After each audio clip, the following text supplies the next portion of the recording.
Hello everyone, ito na po yung nasabi ko kanina sa una kong vlog na meron tayong delivery today. So meron lang po tayong tatlong boxes dito. Ayan, medyo nabasa po nga yung isa. Basa. Siguro umulan doon banda sa pinagkulan ng order na to. Galing po ito mga kasari sa grocery. So itong isang box na to mga kasari, puro po talaga itong mga dilata. Kasi nalaman ko na pag scan ko pala sa grocery, yung grocery pala, yung mga kanilang mga presyohan sa mga dilata, slight lang po yung nagbago. Meron pong nadagdag pero kakaunti. Hindi po katulad sa pinagbibilhan ko dito sa Miami na sobra po talagang mahal. Sobrang taas. Kaya bumalik ulit tayo sa grocery para medyo mababa ulit ang ating bigayan sa ating mga customer at makakuha ulit tayo ng maraming benta. So dito tayo sa unang box. Ito po mga kasari ay puro lang po itong mga marami akong kinuha dito ng mga asukal. Kasi yung asukal ko dito sa akong tindahan ay sobrang pinubenta. Yan, so meron tayong white. Dito sa white mga kasari, ang puhunan nito ay 22 something. So ang bentahan ko dito ay 25 pesos. Tutuko lang po tayo ng more or less 3 pesos. Wala pa po 3 pesos. Pero okay na po yun kasi fast moving po yung ating mga asukal dito sa ating tindahan. Tapos ito mga kasari, ito rin brown sugar na to. Ganun din ang pintahan ko, 25 pesos. Kasi 22 something din ito. Tapos ito nandiyan sa 21 something. Binabalansin ko na lang mga kasari. Same na lang. 25 pesos din ang pintahan ko sa brown sugar na to.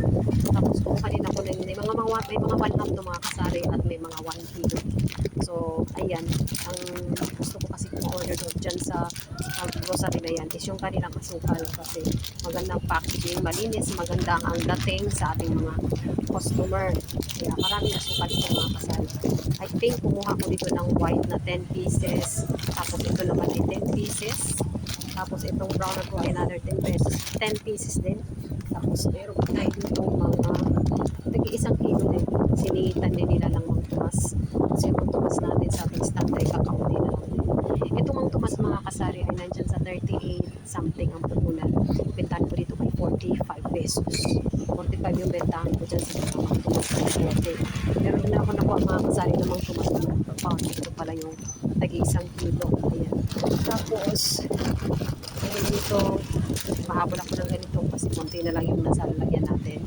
Ito, biro ko mga kasari, may kwento itong si Extra Big. Si Extra Big, ang bintahan ko, nagiging 25 pesos ito nung nakaraang. Itong current lang. Kasi nga, nakuha ko siya sa mahal na presyohan dito. Samantalang sa grocery, dyan nandun sa 18 something. So, balik ako sa 22 pesos. Nakita niyo mga kasari. Malaki po talaga ang pinagkakaiba kapag nakakuha tayo ng murang pinagkukuhanan. In fairness mga kasari, malaking tulong talaga si grocery sa ating mga maliliit na retailer kasi kukuha natin ito ng mura at nabibigay natin yung customer ng mas mababa. Diba? So, ibig sabihin, makakakit tayo sa ating mga potential. So, itong box na to, more on mga sugar, and yung ating mga magbukas na nasasal. Ayan yung laman niya. So, bali, halos isang box yan. Puro mga asukal. At ito isang box naman to, ay puro din mga dilata.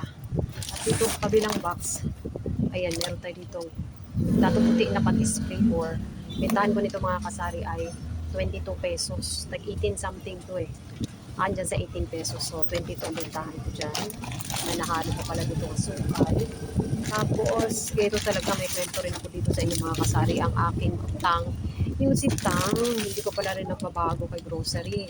So, may bibenta ko siya, may babalik ko sa dating price na 23 pesos. Samantalang nagto-25 na ako dito recently. Kasi hindi ako kumukuha ulit kay grocery. Matagal na ako hindi nakapag-order kay grocery. Kasi akala ko nang mahal sila. Yun pala, mas mura talaga sila compared dito sa aking pinamihan. Kaya balik ulit ako kay grocery. So, ayan. May babalik ko ulit ang bentahan niya sa 23 pesos. So, bali, ang nakuha pala natin ay meron din tayong calamansi and pineapple. Bali, ang kinuha natin, pineapple, calamansi, and orange. And orange. Patay. And then, ito yung ating mga gato puti na is. So, dito mga kasari.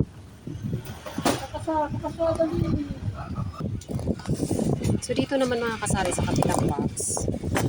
medyo masaya tayo ngayon kasi marami tayong nakukuha mga dilata. In fairness, mura lang sila mga kasari. Mura ulit ang ating bintahan. Meron tayo ditong Argentina na malaki. Dati ito bintahan ko 65, tapos yung namili ako dito sa pamilyan sa amin, na ibibenta ko na siya ng 68. Ngayon, balik ulit tayo sa 65 pesos. Yun. Tapos, ito, balik ulit tayo sa 36 pesos na Chinese luncheon meat, no? 36 siya, so balik ulit tayo sa 40 pesos. 40 ulit ang bentahan natin doon. Tapos ito, benta ulit natin ng 90 si Chinese na malaki. Ang luncheon meat na yan. So, tataka na naman yung customer ko, bakit mura na naman ang bentahan natin. Ito, pwede na naman nating ibenta ng, kasi ang puhunan nito, so pwede ulit tayo sa 13 pesos na meatloaf na malaki. Diba? Ito, balik ulit tayo sa 48 pesos yung 175 grams na Argentina. Kasi nakita ko na yung mga presyuhan nila nito, mga kasari, mura. Tapos ito, may nakuha tayo nito. Medyo masayang-masaya yung pagkakakuha natin kay Pure Foods na corned beef, yung maliit na to. May dagdag kita tayo na 20 pesos, and alam nyo mga kasari, ito may kwento rin ako nito sa inyo. Ito sa wholesale, bentahan nila nito 90. So pwede ko na silang matapatan din ng 90 kasi dito lang ito kay grocery, so pwede tayo sa 90. Sumugta kasi bakit mura na ang ating tindahan ngayon, diba? Maganda talaga kapag nakakuha ka ng mura. Ito may save din tayo dito, si corned beef na Pure Foods na malaki. Mabenta to dito sa aking tindahan mga kasari. So ang benta ko nito ay again, pabrik tayo ulit sa 130 pesos, diba? Kaya itatahan natin doon sa mga Pure Foods na yan kasi mahal na dito sa pamilyan sa malapit sa amin. And meron din ako dito may sukat ko yung ayan, balik ulit ako sa 10 pesos nito, 10 pesos ulit ang bintahan. Ito again, balik ulit tayo sa 36 si liver, si Pure Foods na liver spread. Mas mura dito kasi kaya yan, mura yung napagkukuhanan natin. Pero ito si liver spread, kung dito ko binili sa amin yan, benta ko yun 40. Pero ngayon nandito tayo sa mura, 36 ulit. Akala ko kasi nakamahal si grocery, kaya hindi na ako sa kanila na bumili. Yung pala, slight lang ang nabago, may nabago man pero cents lang. Ito, ang benta nila nito tag 12 eh. 12 na sila dati, 11, 10 something lang to. Ngayon 12 na si grocery. So ngayon, ang benta ko nito ay 14 or 15. Pwede para ma-interest tayo. 15 na yan siya. Kasi ano na kukunan niya 12. Ito, pag dito ko namimili 15, bentahan ko. So ngayon dahil bago na naman ang pinapupuhanan natin, balik tayo sa dati. So benta natin ng 13 pesos. Pwede sa 13 yan. Ito, pwede na ulit sa 10. Ayan, puro madilata sa mga kasari. Papakita ko sa inyo kapag natapos ko sila lahat iayos. Kasi nga, yung ating mga dilata doon ay medyo maluwag-luwag na. Dahil maluwag na dyan. So marami pa naman ako mga salinas dyan. Pero doon banda, siyang naubos. Kaya siya yung pinag-orderan ko. At ibibilhan ko yan. Ilalagay ko pala yan mamaya-maya at makikita nyo. Masukal ko konti na lang. Kaya umorder tayo ng isang box na asukal. Ayan lang po for today's video. Thank you so much again for watching and see you sa next natin na video. Bye mga kasari!